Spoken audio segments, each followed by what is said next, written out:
नमस्ते, ही आकाशवाणी आहे.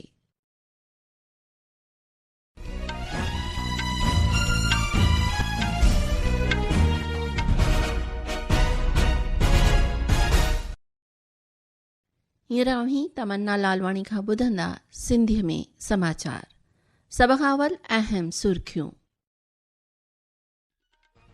प्रधानमंत्री नरेंद्र मोदीअ जी इंडोनेशिया, ऑस्ट्रेलिया ऐं न्यूज़ीलैंड जे 3 मुल्कनि जी यात्रा मुकमल.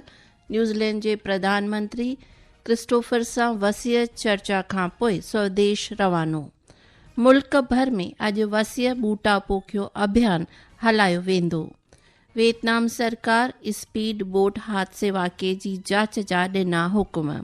हादसे में 15 भारतीय सैलानी मौत जो बख बणिया.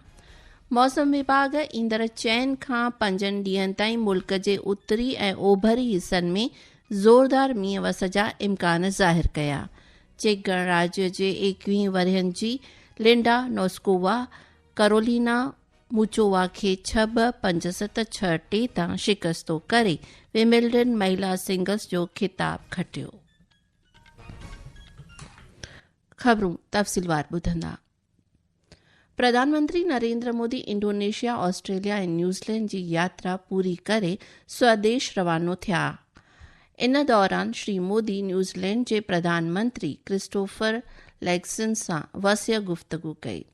भारत ऐं न्यूज़ीलैंड बाहिमी संबंधनि खे रणनीतिक हिसेदारीअ खे अॻिते वधायो. इन दौरान रक्षा, सैर सफ़र, रांदि रूंद, आपदा इंतज़ाम ऐं डेयरी तोरे पशुपालन समेत केतिरनि मुख्य खेत्रनि में करारनि ते दस्तख़त कया. प्रधानमंत्रीअ पंहिंजे दौरे खे साज़गार करे ॼाणायो ऐं मेज़बानीअ एवज़ शुक्राना बजांदा.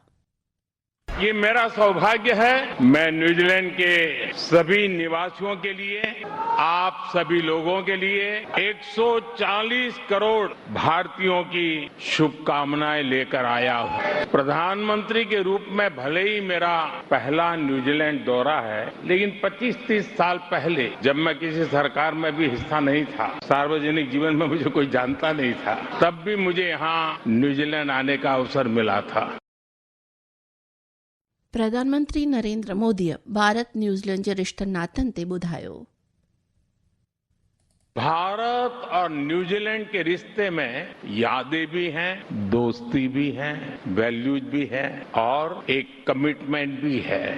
भारत न्यूजीलैंड की यही वाक़ा एक नई यात्रा पर निकलने के लिए तैयार है. हमारे सामने अवसरों से भरा खुला समुद्र है.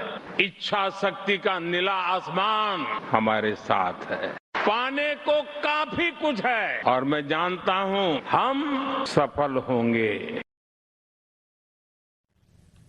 मुल्क भर में अॼु वसीअ ॿूटा पोखियो अभियान हलायो वेंदो. गृह वज़ीर अमित शाह अॼु अहमदाबाद में नगर निगम जे 405 करोड़ रुपयनि जे अवामी मरकोज़ जुदा जुदा योजनाउनि जो शुभ मुहूर्त ऐं रूनुमाई कंदो. गृह वज़ीर कार्यक्रम दौरान पंहिंजे लोकसभा चूंड तक गांधीनगर में घण मुरादी गॾियल ॿूटा पोखण अभियान जी बि शुरूआति कंदो.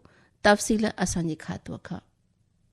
केंद्रीय गृह मंत्री अमित शाह अपने संसदीय क्षेत्र को देश में सबसे हरा भरा बनाने के लिए महत्वाकांक्षी गांधीनगर हरियाली लोकसभा अभियान की शुरुआत कर रहे हैं, जिसके तहत इस साल गांधीनगर संसदीय क्षेत्र में 1.25 करोड़ से अधिक पौधे लगाए जाएंगे. इस अभियान के तहत वन विभाग अहमदाबाद और गांधीनगर जिलों में वन कवच मॉडल के माध्यम से लगभग 60 लाख स्वदेशी पौधे लगाएगा, जो त्वरित पर्यावरण सुधार के लिए जापानी मियावाकी पद्धति का गुजराती स्वदेशी संस्करण है. अपने दौरे के आखिरी दिन श्री शाह कल गांधीनगर में नेशनल फॉरेंसिक साइंस यूनिवर्सिटी परिसर में 11वीं Interpol digital forensic expert group बैठक और पहली अंतर्राष्ट्रीय अन्वेषक अपराध प्रतियोगिता का उद्घाटन करेंगे. इसके बाद वे दहगांव में नवनिर्मित एपीएमसी सब्जी मंडी का भी लोकार्पण करेंगे. अपर्णा खोंड, आकाशवाणी समाचार, अहमदाबाद.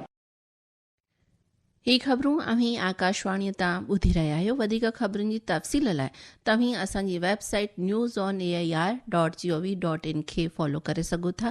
तंहिंखां सवाइ असांजे YouTube channel air news Gujarat ते ॿुधी सघो था.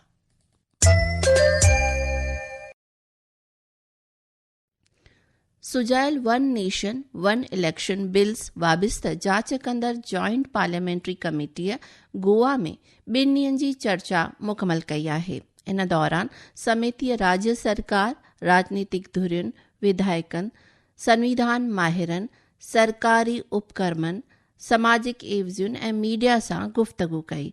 वधीक तफ़सील असांजे खातू खां।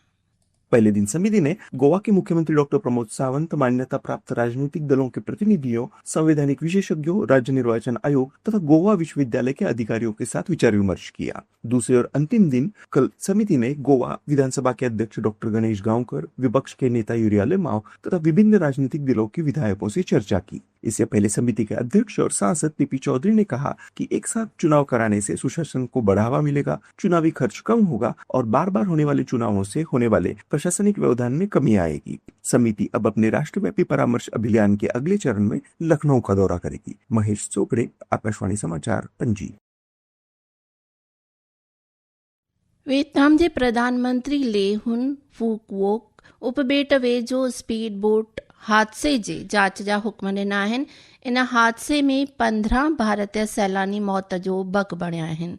असांजे खातूअ तफ़सील ॾिनी आहे त दूतावास के अनुसार मृतकों में से 10 तमिलनाडु से, 3 आंध्र प्रदेश से और 2 केरलम से थे। नाव में 32 भारतीय पर्यटकों, 3 चालक दल के सदस्यों और 1 परिचारक सहित कुल 36 लोग सवार थे। 17 यात्रियों और चालक दल के 4 सदस्यों सहित 21 लोगों को बचा लिया गया और अस्पताल में भर्ती कराया गया। 2 जीवित बचे लोगों की हालत गंभीर बनी हुई है और उन्हें गहन चिकित्सा देखभाल दी जा रही है। हनोई स्थित भारतीय दूतावास ने बताया कि खोज और बचाव अभियान जारी है। वहीं प्रभावित परिवारों को जानकारी और सहायता प्रदान करने के लिए हो ची मिन्ह सिटी स्थित भारतीय दूतावास में एक नियंत्रण कक्ष स्थापित किया गया है। विश्व दर्पण के लिए समाचार कक्ष से विशाल शर्मा।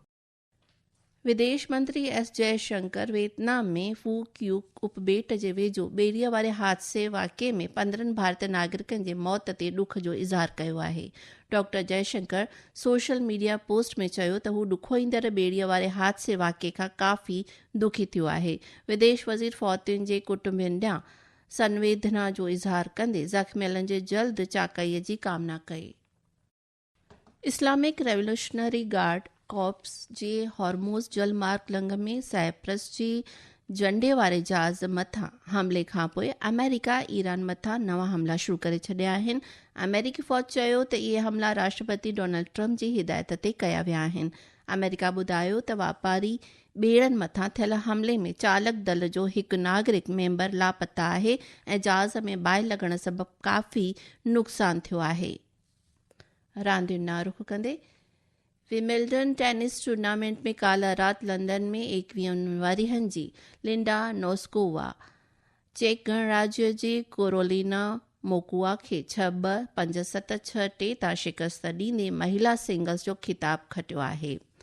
मौसम आबहवा महकमे ईंदड़ 4 ॾींहनि ताईं मुल्क जे उत्तरी ऐं ओभरी हिसनि में ज़ोरदार बरसात जी आगाही कई आहे। इन में जम्मू कश्मीर, लद्दाख, हिमाचल प्रदेश, उत्तराखंड, पंजाब, चंडीगढ़, हरियाणा, दिल्ली, ओभरी उत्तर प्रदेश, छत्तीसगढ़, झारखंड, ओलह बंगाल में गंगा वारनि इलाइक़नि, अरुणाचल प्रदेश, नागालैंड, मणिपुर, मिज़ोरम, त्रिपुरा ऐं ओडिशा शामिल आहिनि। आख़िर में अहम सुर्खियुनि ते वॼंदासीं वरी नज़र।